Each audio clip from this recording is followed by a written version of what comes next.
امان میں لینا، امن و سکون سے کسی مکان میں سکونت اختیار کر لینا، یہ تو اس کے معنی ہیں۔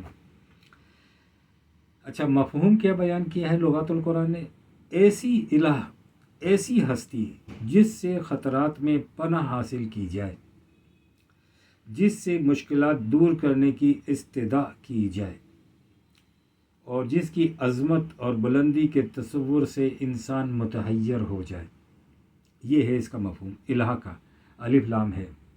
اب مجھے بتائیے کہ یہ جو الہ کا مفہوم لغات القرآن میں لیا گیا ہے، کیا یہ مفہوم مروجہ تراجم کی لغت کے خلاف جاتا ہے؟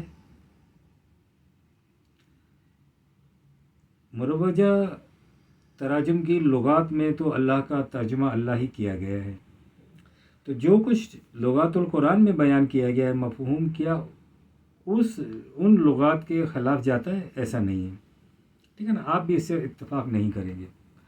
اب آ جاتے ہیں ہم رے ہے میم، رحم۔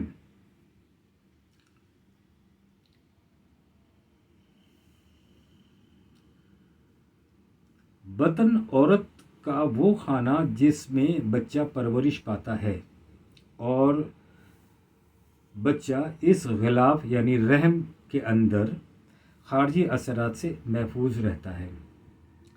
رحم اس عطیے کو کہتے ہیں جو کسی کی ظاہر اور باطن کمی کو پورا کر دے، جو کسی کو اس کی ضرورتوں اور تقاضوں کے مطابق اس کی کمی کو پورا کر دے۔ عطیہ کی تعریف یہ ہے کہ وہ چیز جو بغیر قیمت اور بلا مزد یعنی بلا مزدوری یا بلا معاوضہ دی جائے، اس کو عطیہ کہتے ہیں۔ لہذا رحمت وہ سامان نشو و نما ہے جو خدا کی طرف سے بلا معاوضہ ملتا ہے۔ یہ ہے رحمت، رے ہے میم، رحم، رحمان کا ترجمہ یا مفہوم۔ اب ہم نے جو مروجہ تراجم کی لغت میں پڑھا تھا وہ تھا مہربانی اور شفقت کرنا، رحم دلی کرنا۔ اب آپ مجھے بتائیے کہ یہ جو لغات القرآن میں ترجمہ یا مفہوم میں نے آپ سے پڑھا ہے رے ہے میم کا، وہ کہاں اس کے برعکس ہے یا اس کے خلاف ہے؟ سوائے اس کے کہ یہ تفصیل سے بیان کیا گیا ہے، اس نے مہربانی اور شفقت اور رحم دلی کو کھولا ہے۔ تو ہم نے یہاں تک پڑھ لیا اور دیکھ لیا۔ اچھا، اب آتے ہیں آگے، اس کا بسم اللہ الرحمن الرحیم کا مفہوم پڑھتے ہیں لغات القرآن سے۔ یہاں جو مروجہ تراجم کی لغت سے معنی ہیں وہ تو بڑا مہربان اور نہایت رحم تک آ کے رک گئے ہیں۔ اچھا، اسے ہم رحمانیت اور رحیمیت بھی کہتے ہیں۔ ان مفردات کے مادوں میں اشیاء کائنات اور نوع انسان کی نشو و نما کا تصور پوشیدہ ہے۔ یہاں پر اسم اللہ آیا ہے۔ اللہ کا اور بندے کا تعلق یا بندے کا تعلق کیا ہے؟ تو اللہ اور بندہ جو ہے اللہ کو اس کی کتاب کے ذریعے سے جانتا ہے اور مانتا ہے، اور کتاب کے اندر کیا ہے؟ کتاب کے اندر وحی ہے، اور وحی کیا ہے؟ وحی ایک رہنمائی ہے۔ رہنمائی کیا ہے؟ رہنمائی یہ ہے کہ اس دنیا میں خدا کی ذمہ داریاں انسانوں کے ہاتھوں سے پوری ہوتی ہیں، یہ ایک حقیقت ہے۔ لہذا اس حقیقت کے پیش نظر انسان پر خدا کی طرف سے کچھ فرائض عائد ہوتے ہیں،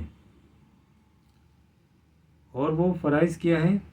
وہ فرائض یہ ہیں کہ اشیاء کائنات سمیت انسانوں کی نشو و نما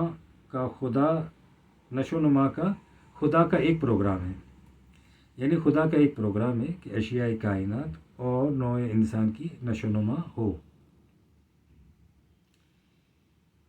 خدا کی منشا یہی ہے کہ انسانوں کی اور اشیاء کائنات کی نشو و نما ہو، یعنی خدا کی منشا اس پروگرام کی تکمیل چاہتی ہے، اور خدا بندے سے اچھا اس پروگرام کی تکمیل کے لیے خدا کیا چاہتا ہے انسان سے؟ خدا یہ اپنی رفاقت چاہتا ہے کہ انسان اس کا رفیق بن جائے۔ اللہ تعالیٰ کی منشا یہ ہے کہ انسان اس کا رفیق بن کر اس کے پروگرام کی تکمیل کرے،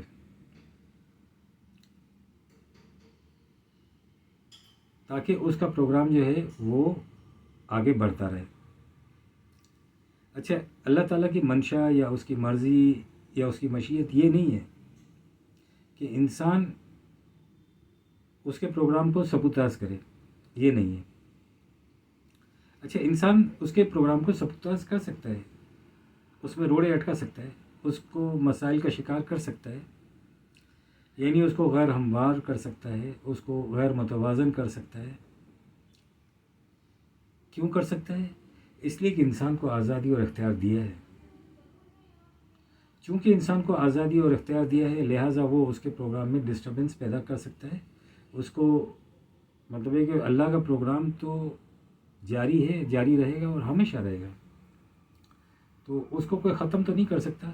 ہاں، اس میں جو انسان اس میں بیریئر لگاتا ہے، اس کی وجہ سے وہ لیٹ ہو سکتا ہے، ٹھیک ہے نا، کہ وہ پروگرام جس عرصے میں تکمیل پر پہنچنا ہے اس عرصے میں تکمیل پر نہ پہنچے، مسائل پیدا ہو جائیں۔ تو انسان کو آزادی اور اختیار دی ہوئی ہے۔ تو یہاں تک ہم نے اس کو سمجھا۔ تو یہاں پر بسم اللہ الرحمن الرحیم کا ہم نے جو مفہوم پڑھا، تو وہ میں سمجھتا ہوں کہ اللہ کے نام سے جو بڑا مہربان نہایت رحم والا ہے، اس ترجمے کو اس مفہوم میں ان معنوں نے کھولا ہے، کوئی نئی معنی پیش نہیں کی، کوئی نئی بات پیش نہیں کی۔ تو مہربانی، شفقت، رحم دلی یہی ہے، اور یہی اس میں یہاں بیان کیا گیا ہے کہ یہ تو اللہ تعالیٰ کی منشا ہے۔ یہ بسم اللہ الرحمن الرحیم کیا ہے؟ یہ یہی ہے نا کہ اللہ تعالیٰ چاہتا ہے کہ انسان کی نشو و نما ہو، کائنات کی اشیاء کی نشو و نما ہو، یہی اس کی چاہت ہے، یہی اس کا کہنا ہے۔ تو اس میں بھی یہی ہے، رحم ہے ہی نشو و نما، رحم کا معنی جو ہے مہربان کا معنی ہے ہی نشو و نما۔ تو ربنا تقبل منا انک انت السمیع العلیم۔ انشاءاللہ العظیم اگلی دوسری آیت سے ہم ملاقات کریں گے۔